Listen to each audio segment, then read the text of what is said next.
excited. It's slow and steady. So I was at Salesforce Connections this week in Chicago, and it's the old Exact Target conference.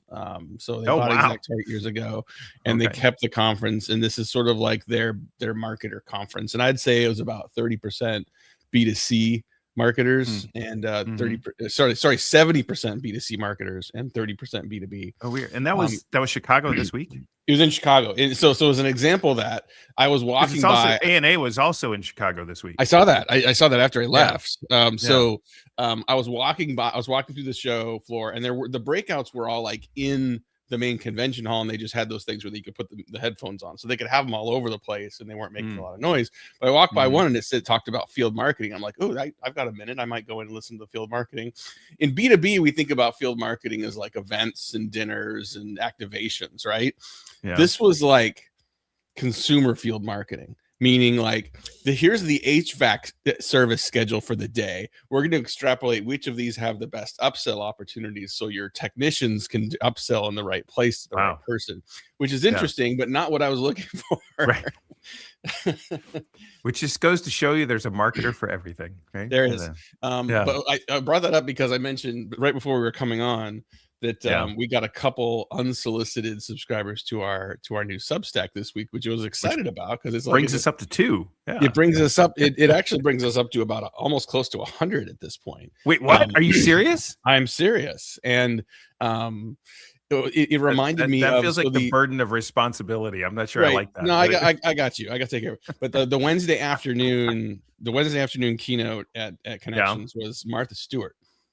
Oh, wow. And they were really smart. So they did it was a 40-minute keynote, and the first 25 minutes they just did as like a fireside chat on stage. The last 15 minutes they went and did floral arrangements. So they continued the Q&A, but Martha's like putting together. So anyway, at one point the interviewer made some comment about saying like, you just been a rocket ship, and she quickly interrupted and said, "Oh no, it's a slog. It's always a slog. I love the slog." Every part of that is important. Yeah. There is no overnight success. There is no rocket ship. It is the elevator to success is broken forever. The stairs is what you have to take. And so, but she's like, and I think to be successful with the slog, you don't just have to embrace it. You have to be like, I kind of enjoy the grind. I kind of enjoy the work. There you go. Deep thoughts from Matt Heinz, ladies and gentlemen. Thoughts. Lady and gentlemen. I got 4 hours sleep last night. I was really tired this morning, but now I'm a cup and a half of coffee in, so I think I'm waking up. Look at you. You're ready to go. How did CMO Coffee Talk go this morning? It went really well. Conversation around product marketing. What is it? Where should it live? What should it do? Kind of the ratio. The ratio between product managers and product marketers.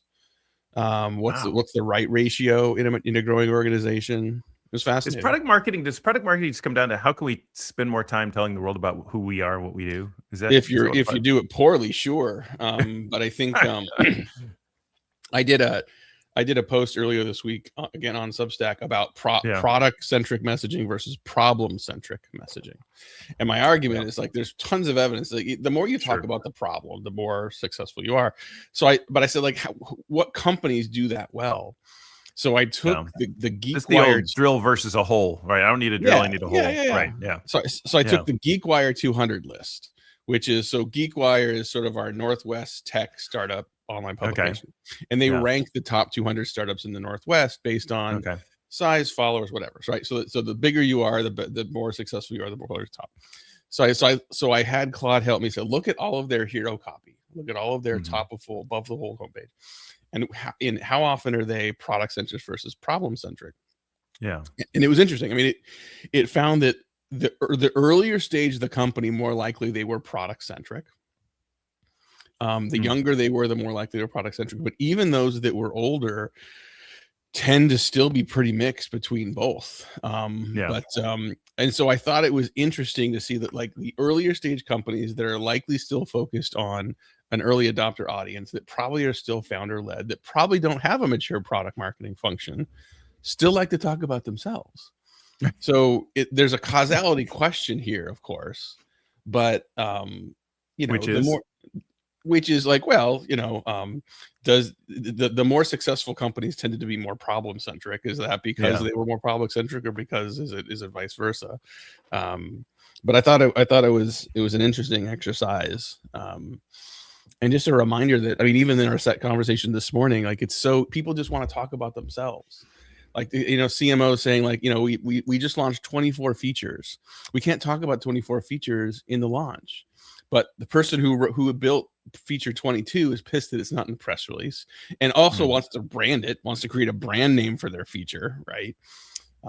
It's even more than that. I mean, I run this all the time, and for years I've run this because it's been around for longer than I've been alive. But I ran into just this week, which is companies have just acquired 2 or 3 new companies, so they've gone on an M&A binge. In today's world, is particularly so that they can offer AI solutions to the marketplace that they, and so I told this company the same thing I told a different company 10 years ago who was in the same position. I said, you are arguably right at this moment facing the single most dangerous point in the history of your company's life, because you've just done all this time, invest all this time, money, and effort to build out this broader capability so that 1 + 1 + 1 = 4. Right. And you want to go talk about it naturally, right? And that's the danger, is that because you're so excited about what you can do now that you couldn't do before, what you can do now that others can't, that is going to become the focus of your sales talk track, and nobody cares.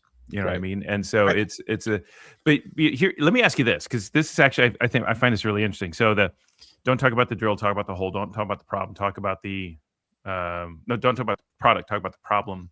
Yeah. What happens when, so even when you get to that stage, it seems to me that the challenge remains that everybody talks about the same problem in the same way.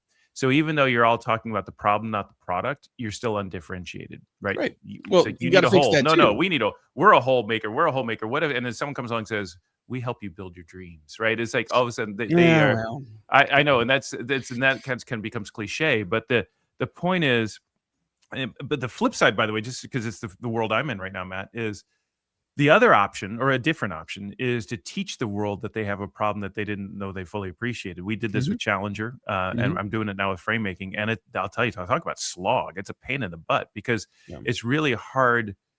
Then it becomes a 2-step sale, right? I have to teach you that you've got a problem you didn't know you had before I teach you the solution to that particular problem that I've now convinced you that is in front of you. So in the language of frame making, I've got to teach you that your number one problem/opportunity is to solve not for customer supplier confidence, but to solve for customer self-confidence.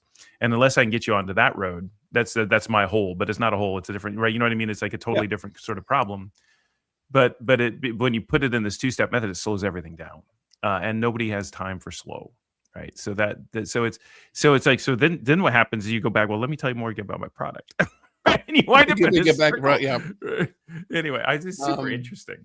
Well, but I think there's a speed of understanding that we expect prospects to have that isn't possible, right? And so if you have enumerated the problem you solve, and if you have been disciplined about tying that to a key priority of your personas, you kind of live and breathe that as a marketer. You kind of live and breathe that as a brand, right? Right.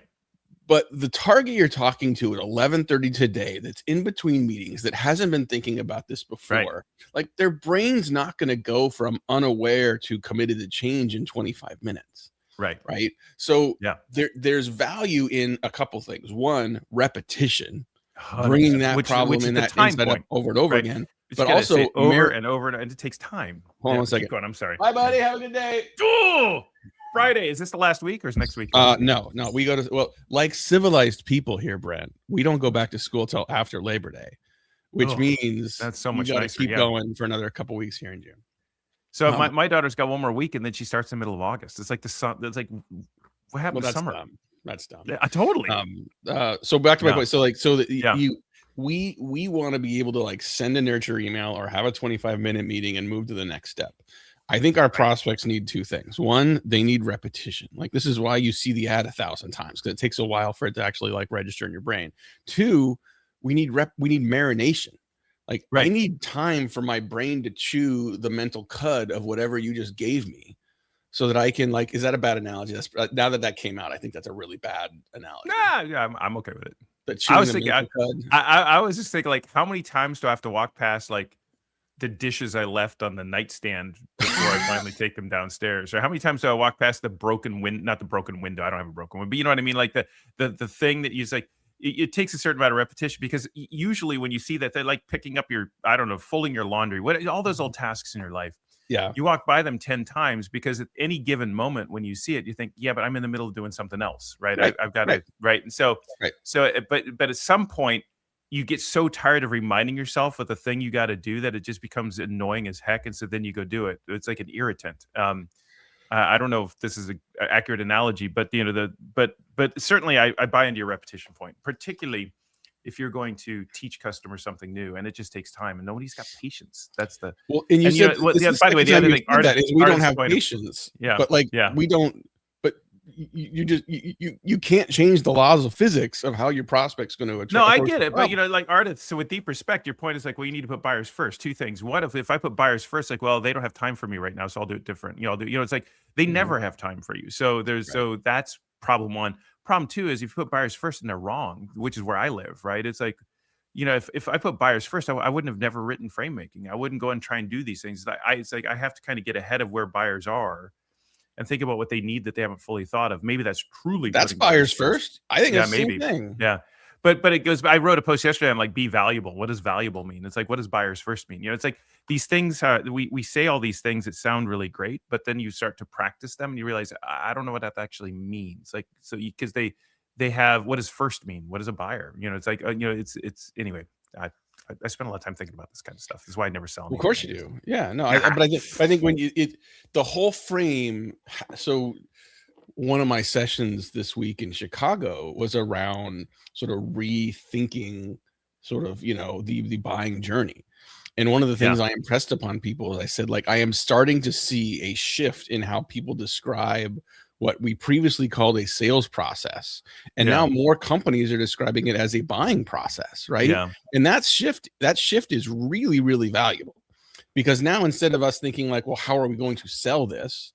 How do we help the right customers buy this, right? And it's not just the process of buying, but it's the commitment to change and the consensus building of the buying group. And so if our focus is less on how do we shoehorn this and more how do we enable this, given the dynamics that just exist, whether we like it or not, it doesn't mean you're going to come up with the perfect solution or be great at executing it and have it be followed by all, but at least it sort of pivots you into the right frame of mind.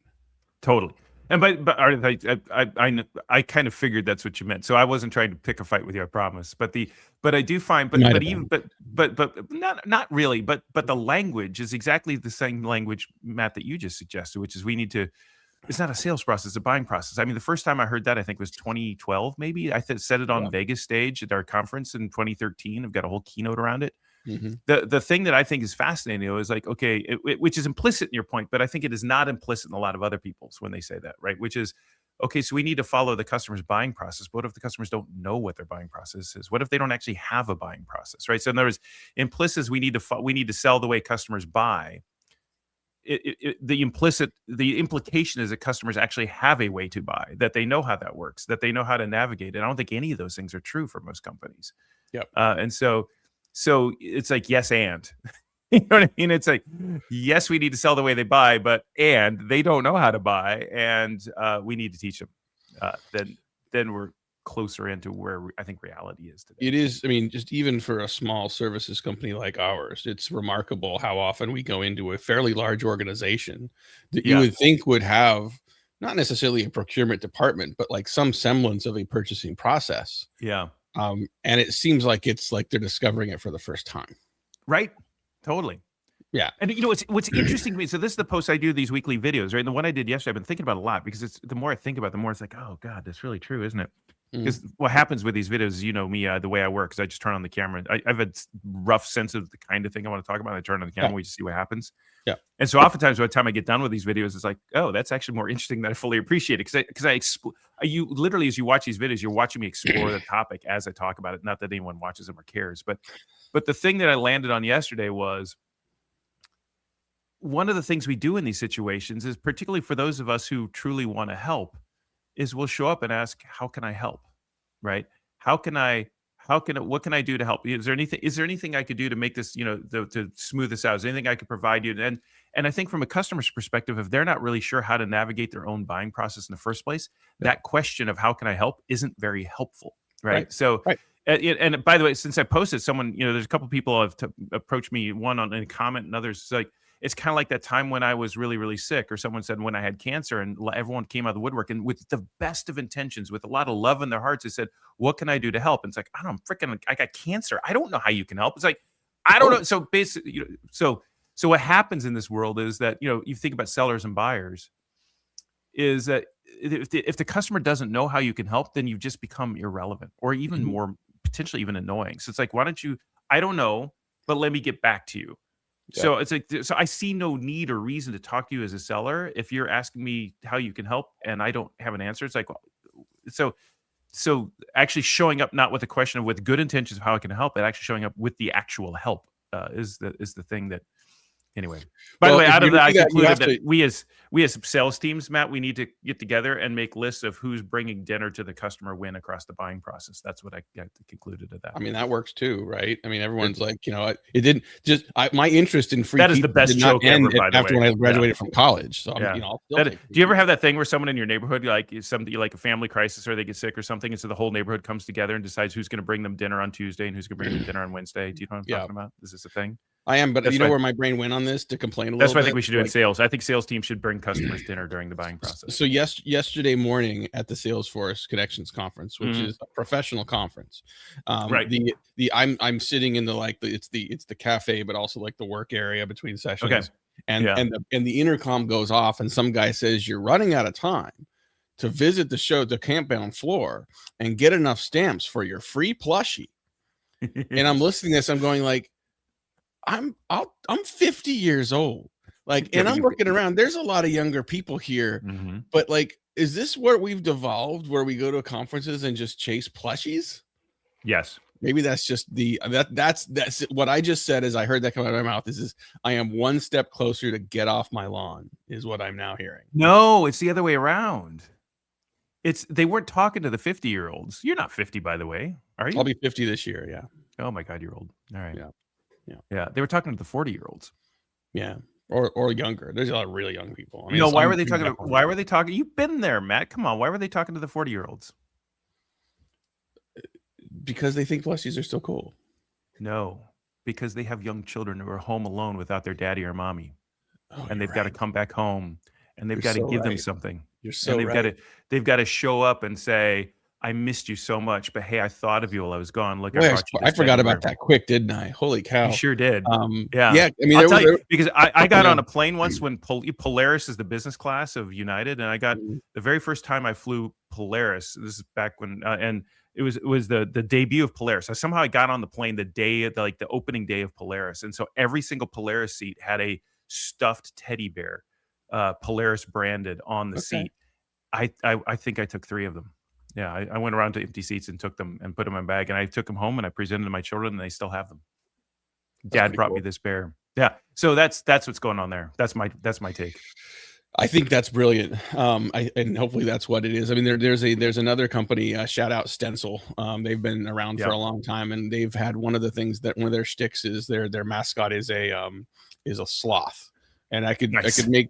And that's not, that has I want a stuffed sloth. I mean, come on, who doesn't want a stuffed sloth? Right. And it's the full size one too. Like if you're going to go home to get like a sloth with all the big arms and the big legs and everything, and around your shoulder. They've used it as a giveaway forever. And it's become, I used to call really, really good swag pilferables, like the swag that people want to steal. And Art, if a plushie is a stuffed animal. Sorry, keep going. Yeah. Yeah. So I heard this years ago from a company that they were trying to get brand awareness with musical artists and rock bands.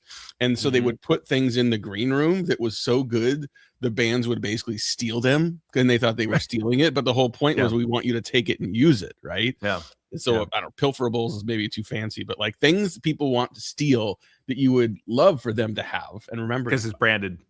Yeah. Yeah. By the way, Philip, your point is well taken. So there was a moment when I was much younger, when my older daughter was probably 7 or 8, and I came back. And I traveled every week back then, every single week. And I came back from a trip, and I walked in the door, and she looked at me, and the very first thing she said, before even "Hi, Dad" or anything, was, "What'd you bring me?" Right. and that was the last day I ever brought him anything. Yeah. I'm same. I mean, Yeah. Phil, I was at a conference a few weeks ago, and I was in the airport with someone also going back to Seattle that I knew, and she's like, "I gotta go get something for my kid," and I'm like, "Okay." So she came back, and it was just a toy. It was just like a random toy, and so it wasn't even like what I told my kids is I said, "Listen, like I go to conferences. There's sometimes giveaways. I might bring like a little like squishy rubber ducky or something, but like that's basically it. And it may or may not. That's all you're getting. You'll get nothing, and you'll like this is not like daddy going on a busy trip is not Christmas again. It's like what I did do is I started collecting magnets. So I've got magnet boards up in our craft room, and it's probably hundreds of magnets from cities all over the world. Okay, hold on. I got to put a stick in craft room. We're coming back to that. Go, but keep going. No, keep going. We'll talk about that in a minute. All right. What I just lost my train of thought. That's all I had. That's all I got. No. You know, there's something about like you were on your way to your craft room. Well, so we have a loft, and we don't know what to do with the loft. So we put shelves and a desk in there, and then filled it up with like art supplies, and basically what it turns into is a disaster. So we call it the craft room. It's basically just a space with art supplies. Sure. Yeah. But there's like you go up there and there's like paints and glues, and I mean not so much anymore, glitter. There's just it basically was a disaster room. And that room, by the way, used to be that room, and then it shifted upstairs because it got too damn hot up there for me to have my office up there, so I moved my office down here. Shows you how like the craft room is basically the room that we don't know what to do with. So that's fair. I think my wife would love for us to have a craft room. She has a craft closet. And so it's just it's where the printer is. It's sort of off the dining room. But I think as the kids start leaving the house, I'm curious what's going to happen to their bedrooms, because right now, like, I mean, this is like, if I'm working from home, I'm down here. I don't even know this. They come back home. When they leave, they come back. It's like the weirdest thing. It's like, I thought you left. Why are you back? It's summer. I know. But and I'm not, I haven't gone through this yet. So I still am naive about it. I remember before we had Clara, I remember telling a friend, we were at our old house, and I said, see this corner of the living room? This is where the toys are going to be. So Claire's going to play over here. And so everything else is going to look fine. The toys are only going to be there. That's probably me. Same thing as me now saying, like, when the kids leave, they're staying away, right? They'll come back for holidays and Sunday dinners and stuff, but they're leaving, right?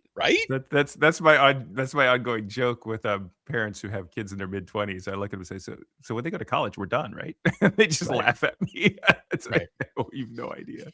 And I'm beginning to learn that. But my daughter's home from college, and it's wonderful to have her here. It's really interesting having your adult children, because she's 20, so she's an adult. 20, she'll be 21 the fall. And it's just a different vibe having adult children in the house than smaller kids. I bet. There's also this weird vibe between the 20-year-old adult and the 16-year-old almost adult, but not quite. That's an interesting vibe too. Yeah, you got a lot to look forward to. Yeah. Well, just as a reminder, we got 6 minutes left on the big show. But for our Substack subscribers, becoming the actual big show. Yeah, they're both big shows. But like, so for those of you that are some Phil artists, some of you have been here before, like what we would do is we'll do a half hour, and then we usually say, okay, goodbye guys, see you next time. And then we turn off the stream, and then Brent and I still talk for like 10, 15 minutes. And then we're like, we could have just kept this on because our friends were here and now they're not here. And so we figured, okay, like as good marketers, maybe we should like create an exclusive subscriber experience. So I put a link into the I can't figure out how to get it up here, but I put a link into the comment stream. You cracked me up. Join Coffee with Brent and Matt.substack.com, and you can join us live in 5 minutes over at Substack. We'll just continue talking. If you were to create that as a banner and then put it on the screen as a banner, that would work, I bet. Well, I tried to do that because I just went over to our LinkedIn page and I put it in as a comment, and it's supposed to show up in the sidebar here. I don't know why it's not doing that. It's okay. I don't know. So you've been traveling, you're still doing a lot of like sales kickoffs?